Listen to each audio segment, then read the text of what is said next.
పత్రిజీ గారిని స్ఫూర్తిగా తీసుకొని వారి బాటలో నడుస్తూ ధ్యాన ప్రచారము అలాగే రాజకీయాల్లో కూడా ప్రవేశించి తన సత్తాన్ని చాటుకోవటమే కాకుండా ప్రకృతి వ్యాలీలో ధ్యాన మహాయజ్ఞాలు కూడా విశేషంగా నిర్వహిస్తున్న రాయ్ జగపతి రాజు గారి పత్రిజీ గారి ఆశయాన్ని భుజాన వేసుకొని ఎంతో అద్భుతంగా ఎన్నో రకాల కార్యక్రమాలని విజయవంతంగా నిర్వహిస్తూ తమ ప్రతిభను చాటారు.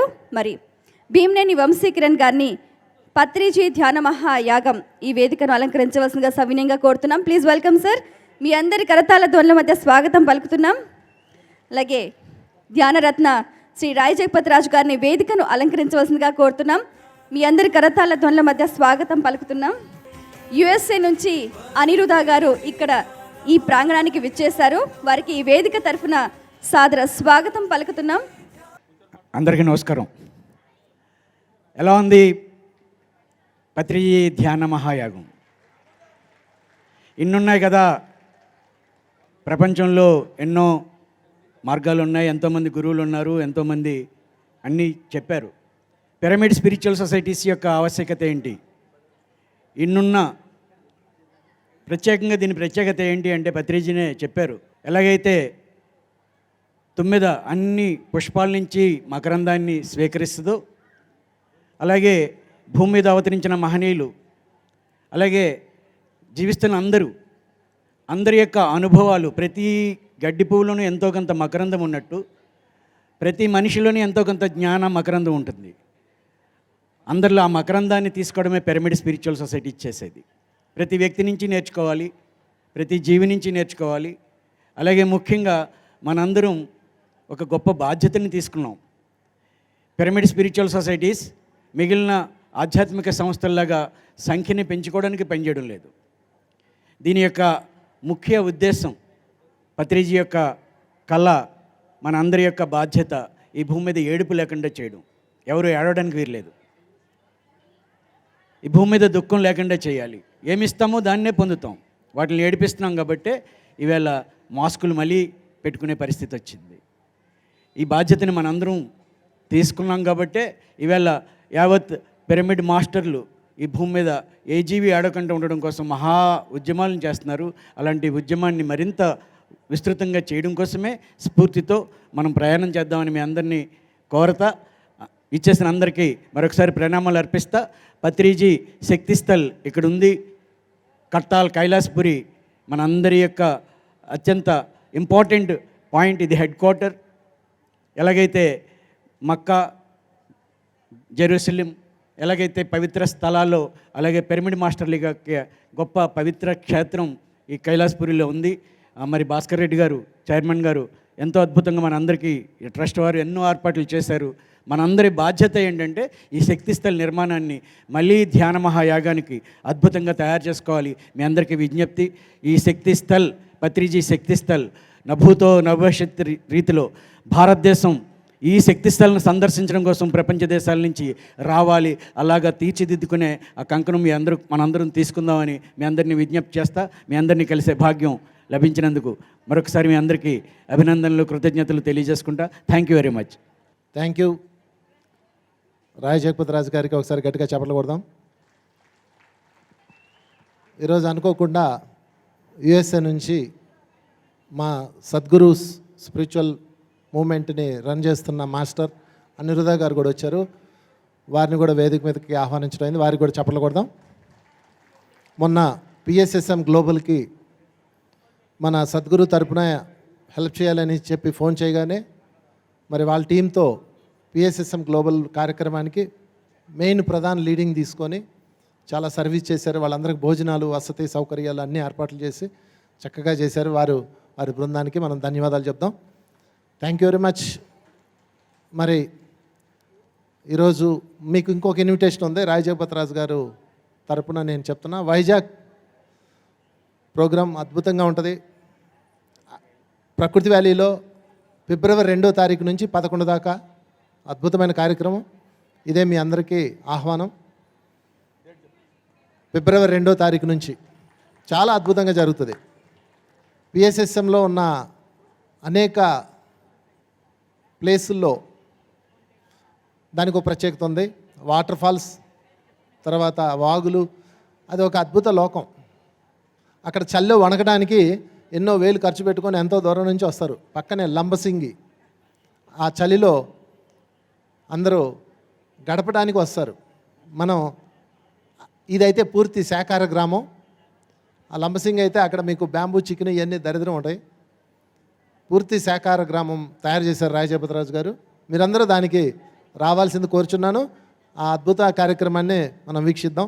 ఎన్ని ఇన్విటేషన్లో మనకి ఇది అయిపోగానే కొటాల్లో ఉంది. కొటాల మీరు ఈ బ్యాగ్ ఇంట్లో పెట్టి ఇంకో బ్యాగ్ తీసుకొని వచ్చేయడం అంతే. కొటాల ప్రోగ్రాం ఉంది సంక్రాంతికి 13, 14, 15 అక్కడ కూడా అద్భుతంగా గడుపుదాం. అది అయిపోయిన తర్వాత ప్రకృతి వ్యాలీ, అది అయిపోయిన తర్వాత పేరవరం, మరలా ఇంకా మధ్యలో చిన్న మళ్ళా మెగా ప్రోగ్రాం. సో ఏదేమైనా ఈ మెగా ప్రోగ్రామ్కి గట్టిగా చప్పట్లు కొట్టుకుందాం. గ్రేట్ ఈవెంట్ ఇది, పిఎస్ఎస్ఎం మూమెంట్లోనే గ్రేట్ ఈవెంట్. ఇదన్నిటికీ తల్లి వృక్షం. ఇక్కడి నుంచే శాఖలు తయారవుతాయి. వీటన్నిటికీ విజయభాస్కర్ రెడ్డి గారు కూడా గట్టిగా చప్పట్లు కొట్టాలి. వారికి, వారి బృందానికి చాలా కష్టం ఒక మూమెంట్ చేయడం. ఎందుకంటే మేము ఎన్నో చేస్తుంటాం కాబట్టి చెప్తున్నాను. కరం అంటే కప్ప కోపం, వేయడమంటే పాము కోపం అన్న పరిస్థితి ఉంటుంది ట్రస్టీలకి. అందులో వారికి ఎప్పుడు అలాగే ఉంటుంది. ఒక్క సెకండ్ కూడా వేస్ట్ అవకాశం ఉండదు. కానీ అక్కడ అందరినీ షట్ చేసుకుంటూ వెళ్ళిపోవాలి. మళ్ళీ వాళ్ళని కాదంటే వాళ్ళు బాధపడతారు. మళ్ళీ అందరినీ ప్రజెంట్ చేయాలి, అందరికీ సమన్యాయం చేయాలి. అది ఆషామాషి వ్యవహారం కాదు. పత్రిగారిని ఆయన ఎందుకు పెట్టుకున్నాడో ఈ కార్యక్రమం, పత్రిగారి తర్వాత, పత్రిగారు ఉన్నంతసేపు, తండ్రి ఉన్నంతసేపు ఇల్లు బాగానే ఉంటుంది. తండ్రి వెళ్ళిపోయిన తర్వాత ఆ పిల్లలు ఎలా ఉన్నారన్నదే అసలైంది. వాళ్ళందరూ కంపైల్ చేసుకుంటూ అందరినీ కలుపుకుంటూ వెళ్ళడంలో మన విజయభాస్కర్ రెడ్డి గారు సక్సెస్ అయ్యారు. గట్టిగా చప్పట్లు కొడుకుంది, దానికి అందులో సందేహమే లేదు. ఎవరు అవునన్నా కాదన్నా. సో ఫ్రెండ్స్, ఈరోజు ఒక అద్భుతమైన రోజు, వైకుంఠ ఏకాదశి. మీ అందరూ తెలుసు. ఇందాక మారం గారు చెప్పారు కదా, 1,00,000 మంది ప్రజలు తిరుమల వెంకటేశ్వర స్వామి ఉత్తరం వాకిలి దగ్గర కూర్చొని ఉన్నారు. నిజానికి అది మంచి కాన్సెప్ట్. అది ఉత్తర వాకిలి దగ్గర ఎందుకు ఉండాలి, దాని ద్వారా దర్శనం చేసుకుంటే ముక్తి వస్తుంది, మోక్షం వస్తుంది అన్నది సనాతన భారత సాంప్రదాయంలో ఉన్నది, శాస్త్రంలో ఉన్నది కూడా. అయితే ఆ ఉత్తరం వాకిలి వెళ్ళొచ్చిన వాళ్ళు మళ్ళీ నెక్స్ట్ ఇయర్ వస్తున్నారంటే మోక్షం రానట్టే కదా. ఉత్తరం వాకిలి ద్వారా వెళ్ళి భగవంతుని దర్శనం చేసుకున్న వాళ్ళు మళ్ళీ అనారోగ్యాలు, కష్టాలు, బాధలు, గొడవలు, విభేదాలు ఉన్నాయంటే అర్థం ఏంటి? మోక్షం రానట్లే కదా. అంటే మరి ఆ కాన్సెప్ట్ తప్ప అంటే కాదు, ఆ కాన్సెప్ట్ రైట్. మీరు జాగ్రత్తగా గమనిస్తే ఉత్తరం వాకిలి పైన 2 రాక్షసుల బొమ్మలు చెక్కుంటాయి. తిరుమల కనుక మీరు ఎప్పుడన్నా వెళ్తే చూడండి. ఆ రాక్షసుల్ని విష్ణుమూర్తి సంహరించిన తర్వాత వాళ్ళిద్దరిని ఒక వరం కోరుకుంటారు. అయ్యా, మమ్మల్ని వైకుంఠం నుంచి గంటేకు, మా తరపున ఏదన్నా చెయ్యి అన్నప్పుడు అదిగో ఈ వాకిల్ని సృష్టించి విష్ణుమూర్తి ఆ వాకిలి ద్వారా ఎవరు వస్తే వాళ్ళకి మోక్షం అని చెప్పారని కథని టూకీగా చెప్పారు. కానీ అందులో అసలైన విషయం ఉంది. ఎందుకంటే మనము వెతకాలి, వెతికితేనే జ్ఞానం దొరుకుతుంది, వెతకకుండా దొరకదు. అక్కడ ఉన్న రాక్షసులు ఇద్దరు కూడా అహంకారం, ఎక్కడో లేరు, వాళ్ళిద్దరు మనలోనే ఉన్నారు, మన లోపల ఉంటారు, రెడీగా ఉంటారు. వాళ్ళు ఎదుటోడు ఎవడన్నా ఒక పంచేగానే వాళ్ళు లెగుస్తాడు పైకి, వాడికేం తెలుసు అని, దాని పేరే కడుపుమంట అనమాట. ఆ రాక్షసుడు ఉంటాడు లోపల. అంటే నీలో రాక్షస గుణాలను దాటితేనే నువ్వు ఉత్తరం వాకిలి దాటినట్లు. అది అసలైన కాన్సెప్ట్. అక్కడ మీరు ఉత్తరం వాకిలి దాటితే మోక్షం వచ్చినట్లు కాదు మిత్రులారా. మన లోపల ఉన్న రాక్షసుని దాటితే, ఆ ఇద్దరిని శ్రీహరి సంహరించేటప్పుడు చెప్పిన మాటలు ఇవి. ప్రతి మానవుల్లో కూడా రాక్షసుడు ఉంటాడు, దైవం ఉంటాడు. వాడిలో ఉన్న రాక్షసుని వాడి దాటాలి. దాటాలంటే ఏం చేయాలి? రాక్షసుని దాటడం చిన్న విషయం కాదు, వాడు నిరంతరం లెగుస్తూనే ఉంటాడు. దానికి మనము రాక్షసుని దాటిన వాళ్ళని పట్టుకోవాలి. ఎవరు రాక్షసుని దాటిన వాళ్ళు ఉన్నారు ఈ లోకంలో? చాలామంది ఉన్నారు. మనకు తెలిసింది ఎవరు? ఇదిగో మన గురువుగారు పత్రిగారే. అవునా? ఆయన రాక్షసుని దాటాడు. ఎవరా రాక్షసులు? పత్రిగారు ఆ దాటానికి ఆయన దగ్గర ఏం పట్టుకున్నాడు, ఏ లక్షణాలు ఉన్నాయి ఆయనలో, అవి పట్టుకుంటే అయిపోద్ది అంతే. పత్రిగారి యొక్క లక్షణాలను పట్టుకుంటే మనం కూడా మనలో రాక్షసుని దాటేయచ్చు. అదే ఉత్తర వాకిలి దర్శనం. పత్రికలో ఉన్న గొప్ప లక్షణం చెప్తాను మీకు. మొదటిది అంగీకారం. ఈ రాక్షసుడు లక్షణాలు అనమాట. వీడు అంగీకరించడు ఎవడినే. ఎందుకంటే ఈ లోకంలో ఒక్కొక్కడికి ఒక్కొక్క పని ఉంటుంది. అందరూ ఒకటి చేయరు. ఒక్కొక్కరికి ఒక డిజైన్ ఉంటుంది, ఒక్కొక్కరికి ఒక ప్రత్యేకత ఉంటుంది. ఆ ప్రత్యేకత తర్వాతే మనము ఆ ప్రత్యేకతతో వాళ్ళు వస్తారు, ప్రణాళికతో వస్తారు. వాడిని అంగీకరించాలి మనం. హిరణ్యాక్షకుడు అని ఒకడు ఉండేవాడు. వాడి కొడుకుని అంగీకరించడు. ఎందుకంటే కొడుకు హరిభక్తుడు, ఈయనేమో శివభక్తుడు. నేను చెప్పినట్టుగా నువ్వు హరిభక్తుడు అవ్వడానికి వీల్లేదు, శివభక్తుడే అవ్వాలి అంటాడు. అంతే. అక్కడ నుంచి నాన్నగారు మీ గోల మీది, నా గోల నాది, నేను ఈ పని మీద వచ్చాను అంటాడు ప్రహ్లాదుడు. వినడు. కన్న కొడుకుని చంపడానికి కూడా ప్రయత్నం చేశాడు. ఎన్నో ప్రయత్నాలు చూసారా. అంటే మనలో ఉన్న రాక్షసుడు ఎంతవరకు వెళ్తాడో మీరే గుర్తించండి. హిరణ్యకశిపుడు లేక పుట్టిన తన కొడుకుని ఎందుకు చంపడానికి ప్రయత్నం చేశాడు? ఒకే ఒక్క లోపం వల్ల. ఏంటి ఆ లోపం? అంగీకారం లేకపోవటం వల్ల. అంగీకరించవచ్చు కదా. విష్ణువుని ఆయన ఆరాధించుకుంటాడు, అంగీకరించుకో, నీకేంటి? పత్రిసార్లో ఉన్న గొప్ప లక్షణం. ఈరోజు పిఎస్ఎస్ఎం ఎంత పెద్ద విస్తారమైందంటే గుర్తుపెట్టుకోండి, ఖచ్చితంగా పత్రిసారు అందరినీ అంగీకరించడం వల్లే, అన్ని డైమెన్షన్ నుంచి వచ్చి మాస్టర్స్ పనిచేయడం వల్లే. భక్తి యోగంలో ఉన్న వాళ్ళని అంగీకరించాడు. నేను భక్తి యోగంలో నుంచి వచ్చాను, తెలుసా మీకు? భక్తి యోగం కాన్సెప్ట్లో నుంచి వచ్చి అందులో ఉన్న వాళ్ళని నేను ధ్యానంలోకి తిప్పాను, కొన్ని వేల మందిని. పత్రికారు నన్ను అంగీకరించాడు. అదే రోజు పత్రికారు నన్ను అంగీకరించకుండా అంటే నేను పిఎస్ఎస్ఎంలో ఉండను. నా ద్వారా కొన్ని వేల మంది పిఎస్ఎస్ఎంలోకి వచ్చారు, వాళ్ళు ఉండరు. అదేవిధంగా పత్రిసారు డాక్టర్ జీకేని అంగీకరించాడు, డాక్టర్ని అంగీకరించారు, క్రిస్టల్స్ వాళ్ళని అంగీకరించారు, పిరమిడ్ల వాళ్ళని అంగీకరించారు. నీ ఇష్టం ఏ ప్రత్యేకత ఉందో దాని అన్నింటిని అంగీకరించారు. ఎవరు అంగీకరిస్తారో వాళ్ళకే వైకుంఠ దర్శనం, వైకుంఠ ద్వారం. మిత్రులారు గుర్తుపెట్టుకోండి. మీకు అంగీకారం అంటే బాగా గుర్తొచ్చింది నాకు. ఒక సినిమా చూశాను, F3 చూసారా మీరు? F3 చూశారు? మీరు చూసే ఉంటారులే, అంటే టీవీలో చూసి ఉండొచ్చు, థియేటర్కి వెళ్ళకుండా. ఆ సినిమా మొత్తం మీద వెంకీ మామ హ్యాపీగా ఉండడు, వెంకీ మామ తమ్ముడు హ్యాపీగా ఉండడు. ఒక ఫ్యామిలీ ఉంటారనమాట, భయంకరమైన ఫ్యామిలీ. ఇద్దరు ఆడవాళ్ళు ఉంటారు, ముసలోళ్ళు, ఇద్దరు లేడీస్, వాళ్ళ అత్తలు అంతా బాధేస్తుంటారు ఎవడు దొరికితాడని. ఎంటైర్ ఆ మూవీలో ఒకే ఒకడు హ్యాపీగా ఉంటాడు. ఎవడో చెప్పండి? అంతేగా వాడు. ఆ సినిమాలో వాడు ఏం చెప్పినా అంతేగా అంటాడు. వాడు ఒక్కడే హ్యాపీగా ఉన్నాడు, ఎందుకంటే వాడే అంగీకారం కాడు.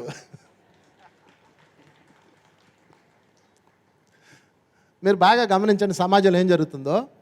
100 పెళ్ళిళ్ళలో 80 పెళ్ళిళ్ళు ఫెయిల్ అవుతున్నాయి. ఇప్పుడు లేవు, ఎక్కడ విడాకులకు వెళ్ళిపోతున్నారు. కారణం ఏంటంటే ఒకప్పుడు సమాజంలో ఈ స్థాయిలో ఉండేది, ఆధిపత్య సమాజం ఈ స్థాయిలో ఉండేది, ఆడపిల్ల ఈ స్థాయిలో ఉండేది. అంటే మన అమ్మమ్మల కాలం నాడు ఈ ఆధిపత్య సమాజం ఈ స్త్రీని నొక్కేయడంతో ఆ స్త్రీ సైలెంట్ అయిపోయేది, భరించేది. దాంతో ఆ కాపురాలు అలా నడిచిపోయినాయి. కానీ ఈరోజు ఈ స్త్రీకి అన్ని అవకాశాలు, హక్కులు వచ్చినాయి. దాంతో ఈ స్త్రీ పెరిగింది, స్త్రీ సమాజం పెరిగింది. ఉమెన్ ఈరోజు ఎంపైర్ అయిపోయింది, తనకు ఒక పవర్ వచ్చేసింది.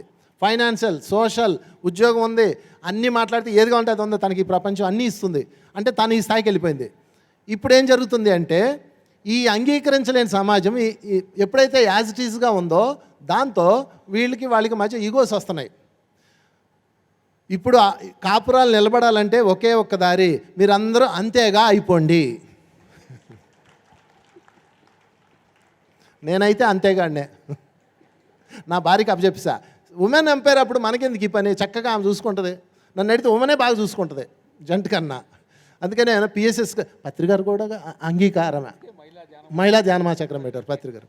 ఈరోజు మహిళని ఎంత బాగా తెచ్చారు గురుగారు పైకి, చప్పలు కొడతాం, గ్రేట్. అది మొత్తం పిఎస్ఎస్ఎంలో 90% మహిళలే. 2027లో ప్రపంచ ధ్యాన మహిళా సంస్థ, గట్టిగా చప్పలు కొడుకుందాం, గ్రేట్. సో అంగీకారం ప్రతి దానిలో ఉంటుంది. అంగీకారం. ఒక పువ్వు కాయను అంగీకరిస్తుంది, పువ్వు పడిపోతేనే కాయ వస్తుంది. నేను ఎవడ రావడానికి నేను ఒప్పుకోనంటే అది అవ్వదు మిత్రులారా, తోసేస్తుంది సమాజం. మీరు గుర్తుపెట్టుకోండి, ముఖ్యంగా స్పిరిచువాలిటీలో అత్యంత ముఖ్యమైన పాయింట్ ఏంటంటే అంగీకారం. మీరు యాక్సెప్ట్ చేయకపోతే మిమ్మల్ని ఉంచదు, ఇక్కడ మూమెంట్ తోసేస్తుంది మిమ్మల్ని బయటికి. నేను వీరి దగ్గర నేర్చుకున్నాను ఆ విషయం. ఈయన మొత్తం అంగీకరిస్తాడు, తను ఎలా చేయాలో అలా చేసుకుంటూ వెళ్ళిపోతారు. అది ఎలా వస్తుంది చెప్పండి? ఒక చిన్న పాయింట్ అంగీకారమే. ఆయన చిన్నవాడితోనూ అలాగే ఉంటాడు, పెద్దవాళ్ళతోనూ అలాగే ఉంటారు. సో బాగా గుర్తుపెట్టుకోండి మిత్రులారా, ఉద్యోగంలో, వ్యాపారంలో, కుటుంబంలో అన్నింటిలో అంగీకారం. ఒక చిన్న చీమది కూడా ఈ లోకం ఏమన్నా మందా? నాకు అర్థం కాదు. ఇదేమన్నా మన బాబుగాడిదా ఈ లోకమంతా? నేను చెప్పినట్టు జరగాలంటే అందరిని అంగీకరిద్దాం. వాడికి ఏమన్నా మార్చాలనుకుంటే వాడిని మార్చడానికి ప్రయత్నం చేద్దాం. వాడు మాంసాహారి, వాడిని అంటుకోక, వాడికి షేక్ హ్యాండ్ ఇవ్వకు అంటున్నాడు నిన్నెవడో. అరే నీకు బుద్ధి ఉందా? పత్రికారు నీకు షేక్ హ్యాండ్ ఇవ్వబట్టే కదరా నువ్వు శాఖాహారి అయ్యావు. పత్రికారు ప్రతి ఇల్లు తిరిగాడు, వాళ్ళందరూ మాంసాహారులు ఇల్లే కదా. ఈరోజు మనందరం శాఖాహారులం అయ్యామంటే పత్రికారు ఇచ్చిన అంగీకారమే కదా. కనుక మిత్రులారా, మనం అంగీకరిద్దాం. పిఎస్ఎస్ఎం అంటేనే అంగీకారం. ఎవరినైనా, ఏ మూమెంట్ అయినా, దేన్నైనా అంగీకరిస్తాం. అందుకే ఇక్కడ బాగా వినపడేది ఏంటో తెలుసా? చప్పట్లో. అంగీకరించడమే. చప్పట్లు అంటే అంగీకరించండి. మొన్న ఎవరో చెప్తారు పిఎస్ఎంలో చప్పట్లు ఎందుకు కొడతారని ఎవరు అడిగితే, చేతి నాడులు యాక్టివ్ అవ్వడానికి అన్నాడు. నీ మొహమేం కాదు, చేతి నాడులు యాక్టివ్ అవ్వడానికి కాదు, అది వేరే ఏమో అయితే అయి ఉండొచ్చు, నాకు తెలియదు. కానీ మనస్ఫూర్తిగా అభినందన, నేను నిన్ను అంగీకరిస్తున్నానయ్యా, ఎంత బాగా పాడావు, ఎంత బాగా చెప్పావు, ఎంత చక్కగా మాట్లాడావు.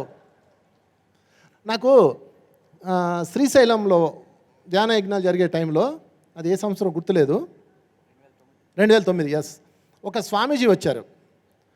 ఆ స్వామీజీ శ్రీధర్ స్వామి, చాలా ఇంత వెయిట్ ఉంటారు. ఆయన కూర్చోబెట్టి ఆయన టైంలో ఆయన మాట్లాడిన తర్వాత గురువుగారు ధ్యానం చేయించాలి. కానీ అక్కడ ఏం జరిగిందంటే, నేను ధ్యానం చేయిస్తా అన్నాడు. అనగానే గురుగారు మైక్ ఇచ్చారు. మైక్ కానీ ఆయన వాళ్ళ స్టైల్లో వాళ్ళు ధ్యానం చేయించాడు. నాగరాజ అని పాట పాడుతూ ఆయన భజన చేస్తూ ధ్యానం చేయించాడు. మనవాళ్ళు పిరమిడ్ ధ్యానులు గొప్పోళ్ళు అండి. నన్ను అడిగితే మాస్టర్లు అంటే నేను చెప్పలేను, కానీ ఎందుకంటే వీళ్ళు అందరిని అంగీకరిస్తారు. ధ్యానులే దేవుళ్ళు నిజంగా.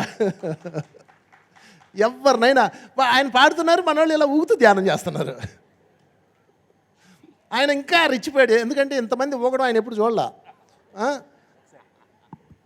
అప్పుడు నేను అడిగాను, ఎలా భరించారు సార్ మీరంటే, నువ్వు ఆయన చేయి చూసావు ఇంతలా ఉంది.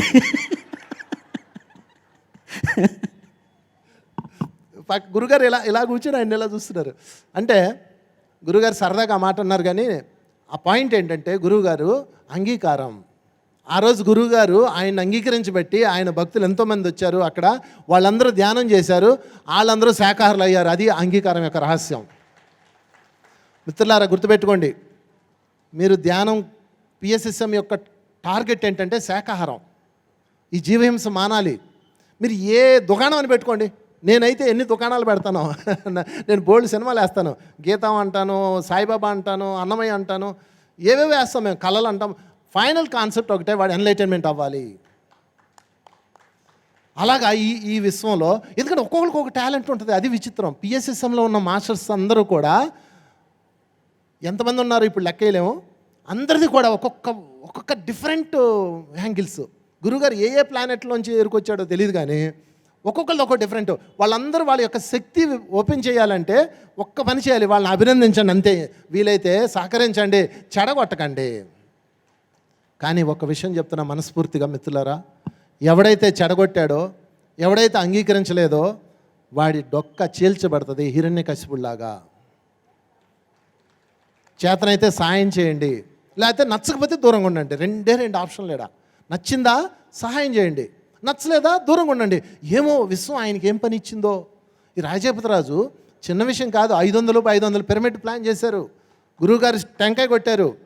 గురువుగారు ఏం చెప్పాడు తెలుసా? పత్రికారు ఎంతమంది ఎన్ని ప్రయత్నాలు చేశారో, పిరమిడ్ వైజాగ్లో మెగా పిరమిడ్ ఇక్కడ రావాలి, అక్కడ రావాలి, ఇక్కడ నో ప్రకృతి వ్యాలీలోనే వస్తుంది, ప్రకృతి వ్యాలీలోనే వస్తుంది. ఆయన చివరి శ్వాస వరకు అదే మాట చెప్పారు. అది ఎప్పుడు వస్తుందో నాకు తెలీదు, ఖచ్చితంగా వస్తుంది అంతే. ఎందుకంటే మనకన్నా 1000 సంవత్సరాల ముందుకు చూడగల గురువు. మరి పత్రికారు అంత స్ట్రాంగ్గా చెప్పినప్పుడు రాకుండా ఎట్లా ఉంటుంది చెప్పండి? ఈ రాజపతిరాజుని ఎందుకు ఉంచారు? ఈయనకి పత్రికారు ఎంత ప్రిఫరెన్స్ ఇచ్చారో. ఎందుకు అంటే ఆయనలో ఏం చూశారో ఆయన మనకెలా తెలుస్తుంది? మనం కొన్ని కనిపెట్టి ఈయన మంచోడు కాదు, ఈయనకొద్దు, ఆయనకొద్దు, ఈ లైన్లు దయచేసి గీకండి మిత్రులారా. గీసారా డొక్క చింపబడుతుంది, అందులో సందేహమే లేదు. పేగులు మెల్ల వేసుకుంటాడు అంటే గురువు, హిరణ్యకశిపుడు వేసుకున్నాడు. అందున పత్రికారు ఇంతకుముందు ఫిజికల్ వాళ్ళలో ఉన్నప్పుడు అంటే ఆయన ఏదో మేకప్ చేయొచ్చు, ఇప్పుడు యాషల్ వాళ్ళలో ఉన్నాడు. వెనకే కూర్చొని ఉంటాడు, నీకు మొత్తం చదువుతాడు నిన్ను. ఇంపాసిబుల్, తప్పించుకోలేరు మీరు. అప్పుడంటే అబద్ధాలు చెప్పొచ్చు, గురువుగారికి ఏదో మసిపూసి మారాడికాయ చేసాం. ఇప్పుడు అలా అవ్వదు, అది లైవ్ కనపడుతుంది అక్కడ. నువ్వేం మాట్లాడుతున్నావు, నువ్వేం చేస్తున్నావు మొత్తం తెలుసు, అన్నీ గమనిస్తాడు. సీసీ కెమెరా పెట్టుకున్నట్టే. పిరమిడ్ మాస్టర్ బతుకు ఇప్పుడు ఎలా ఉంది చెప్పనా, 3 సీసీ కెమెరా అయిపోయింది వాడికి. ఎవరు ఎంత ముందుకెళ్ళి పనిచేస్తుంటే పత్రిగారు అంత సహకరిస్తున్నాడు. ఈరోజు చూడండి మూమెంట్ ఎంత పెరిగిందో. పిఎస్ఎస్ఏ మూమెంట్లో ఉధృతంగా ప్రవేశిస్తుంది. అసలు పత్రిగారు లేకుండా ధ్యాన మహాయజ్ఞం ఊహించలేదు నేను. మొదట పత్రిగారు బాడీ వెకెట్ చేశాక అనుకున్నా ఇంకా ఎంతమంది వస్తారు, మా అయితే 500 1000 అనుకున్నాం. ఆ సంవత్సరం నుంచి ఈ సంవత్సరం వరకు ఎంత ఉధృతంగా జరుగుతుంది. అసలు ఈ జనం ఎలా ఉన్నారు చూశారు కదా. బయట అకామిడేషన్ మొత్తం ఫిల్లు. ఇంతమంది మేము కారు వేసుకొని లోపలంతా తిరిగాము. పొద్దున్న నా కారు రానిలేదు సార్. అప్పటికి చెప్పాను, విజయభాస్కర్ రెడ్డి మాకు తెలుసు అంటే, మాకు కూడా తెలుసు వెళ్ళు అన్నాడు.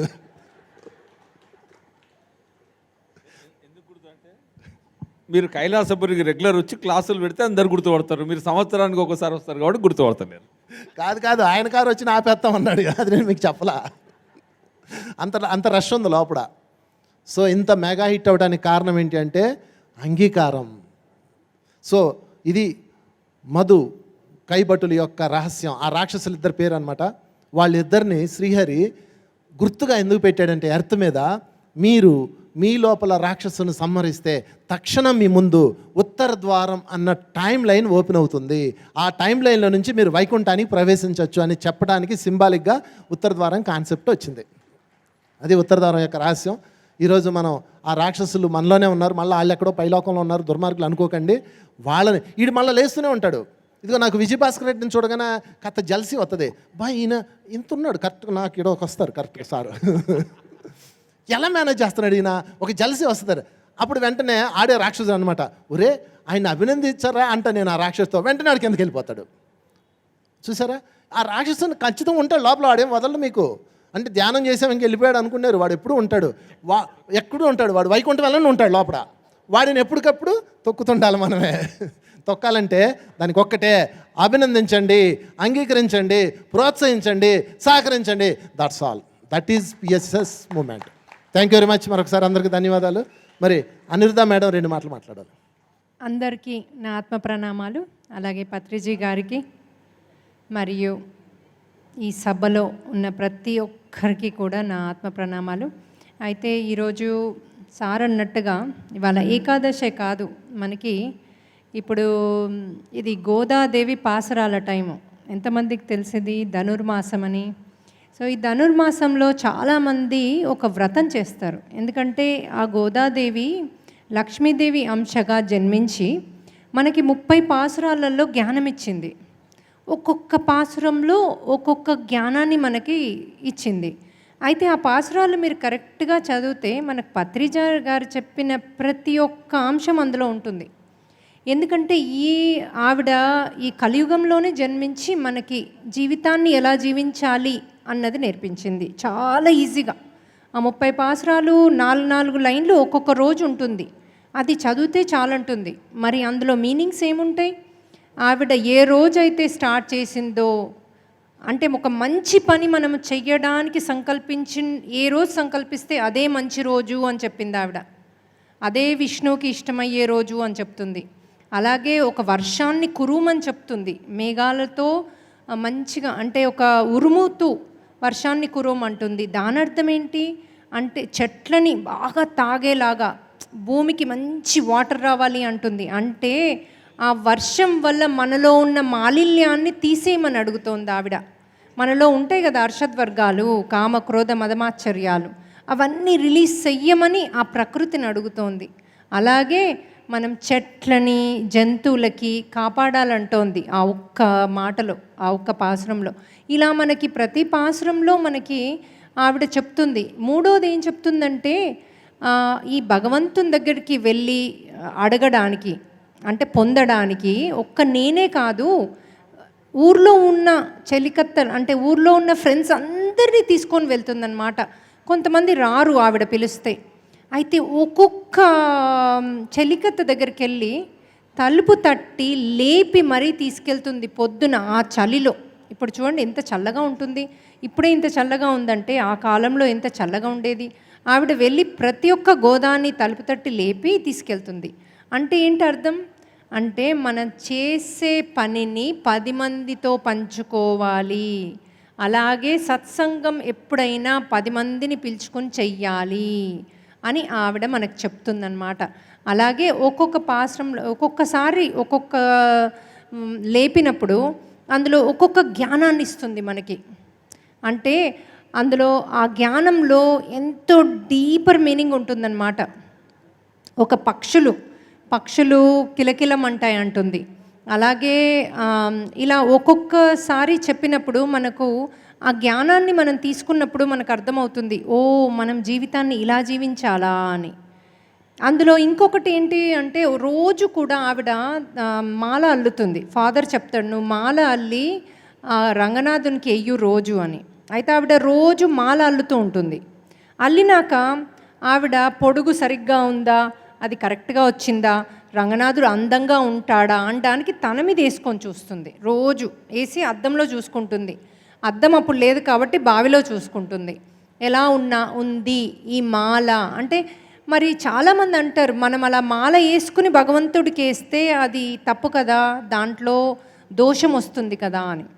అయితే ఆవిడ యొక్క ఇప్పుడు పత్రిజీ అంటారు కదా, మీ భావనే మీ అంటే మీరు ఎలా భావిస్తే అదే సృష్టి అంటారు కదా, అదే కర్మ. సో ఆవిడ ఎలా చూస్తోంది?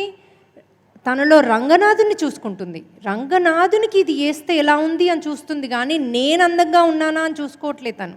సో అప్పుడు ఆ యొక్క అది అపవిత్రం అవ్వదు కదా. సో ఆవిడ అలా రోజు చూస్తూ వేస్తుంది.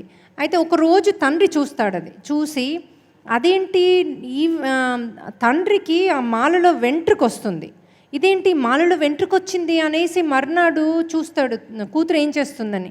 వేసుకొని ఉండడం చూస్తాడు. అది అప్పుడు వెళ్ళి ఇది చాలా తప్పమ్మా, అలా వేసుకోకూడదు భగవంతునికి వేసే ముందు అని ఆ మాలని అలో చేయదన్నమాట. అలో వద్దు అనేసి నెక్స్ట్ డే ఆ రోజు వేరే మాలను తెప్పించేస్తాడు. అప్పుడు ఆ మాల మాడిపోతుంది రంగనాథుని మీద. ఎందుకు మాడుతుంది? ఎందుకంటే అది బయట నుంచి తెప్పించింది కదా, ఆ గోదాదేవి వేసుకుంది కాదు కదా. అతనికి అర్థం కాదు ఎందుకు ఇది, అది పరిమళం కూడా అదొకలాంటి దుర్గవాసన వస్తుంది. అదే గోదాదేవి ఇచ్చిన మాల మంచి అద్భుతమైన వాసన ఉంటుంది. అయితే మర్నాడు అడుగుతాడు ఎందుకు ఇది అని. ఆ రోజు రాత్రి పడుకునేటప్పుడు ఆ క్వశ్చన్తో పడుకుంటాడు, ఎందుకు ఈ మాల వాడిపోయింది అని. అప్పుడు రంగనాథుడు అతనికి కళ్ళలో కనిపించి చెప్తాడు, అది వేసింది గోదాదేవి ఎంతో ప్యూరిటీతో భక్తితో చేసి ఇష్టంగా వేసిన మాల, అది నాకు ఆ మాలే కావాలి, రోజు నువ్వు బయట నుంచి తెప్పి చెయ్యొద్దు అంటాడు. అంటే చూడండి ఇక్కడ మనకి అర్థము, మనకి లోపల నుంచి భక్తి అందరికీ అంటే మన యొక్క భావనే సృష్టి అన్నది మళ్ళీ ఒకసారి ఇక్కడ. ఇంకోటి కళలు చూడండి, కళల్లో మనకి నిజం కనబడుతుంది. సో ప్రతి కళ మనకు వచ్చే కళ ప్రతి కళ కాదు, కానీ ఎర్లీ మార్నింగ్ వచ్చే కళలు నిజమవుతాయి అని చెప్తారు కదా. సో నేను ఈ సద్గురూస్ మూమెంట్లో కళలతో జ్ఞానం అనేదాన్ని నేర్పిస్తాను. అందుకోసమని ఈరోజు గోదాది చెప్పాను. సో మీరు ఏ స్క్రిప్ట్ తీసుకెళ్ళి ఏ స్టోరీ అయినా వినండి, అందులో ఒక కళ ద్వారా తెలుసుకున్నారంటారు. అయితే మనం మరి ఎలా తెలుసుకోవాలి మన జీవితం, మనం ఎక్కడున్నాం, మన ఆత్మస్థితి ఏంటి, మనకి ఏమి కర్మ రాబోతోంది, దుష్కర్మ లేకపోతే ఏది మంచి కర్మ రాబోతుంది, మనం ఏం చేస్తే ఈ ఇల్లు కొన్నాను నేను, ఇలాంటి క్వశ్చన్స్ మనకు వస్తాయి కదా. సో వీటికి మనము డ్రీమ్లో క్వశ్చన్ అడిగి మనం పడుకుంటే దానికి ఆన్సర్ చూపిస్తారు. సో మీకు ఎర్లీ మార్నింగ్ వచ్చే కళలలో భావన ఉంటుంది, అలాగే దానిలో మీనింగ్ ఉంటుంది. ఇవాళటి నుంచి మీరు ఆ విష్ణు చిత్తుల్లాగా క్వశ్చన్ అడిగి పడుకోండి. Okay, thank you madam. అయితే సన్మానం లోపల ఒక 3 నిర్ణయాలు తీసుకున్నాం ఇప్పుడే. వచ్చే 3 సంవత్సరాలలో పత్రిజీ గారు కళలు కన్నా కైలాసపురి నిర్మాణం చేసుకోవాలి కదా, గట్టిగా చప్పట్లు కొట్టండి. మరి చేసుకోవాలన్నా వద్దా?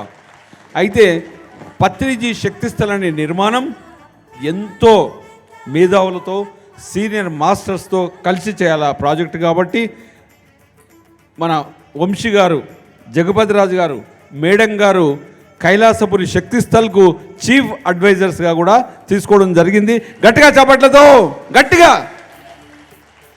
వారికి ఇంకొక రిక్వెస్ట్ ఏంటంటే ప్రతి నెల 2 రోజులు 3 రోజులు మీరు కైలాసపూర్లో క్లాసులు తీసుకోవాలని హైదరాబాదు ట్రస్ట్ తరఫున అందరూ ధ్యానులు కోరుతున్నారు. వస్తారా మీరు అందరు క్లాసులకు మరి?